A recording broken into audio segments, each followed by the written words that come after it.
प्राणायाम ही नित्य नियमाने करण्याची गोष्ट आहे. प्राणायाम हे एक शास्त्र आहे.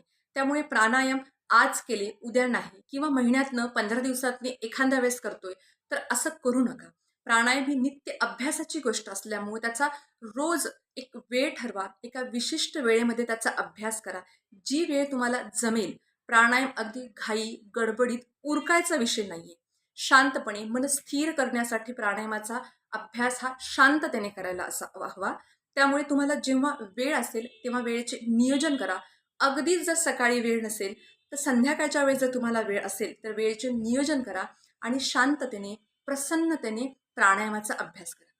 त्याचबरोबर अजून एक महत्त्वाची गोष्ट, कुठेतरी व्हॉट्सअपची फॉरवर्डेड लिंक आहे किंवा फॉरवर्डेड मेसेज आहे, तो प्राणायामाबद्दल आहे आणि तो वाचलाय आणि मला आता प्राणायामाबद्दल सगळंच येते असं समजून घेऊन प्राणायाम करू नका.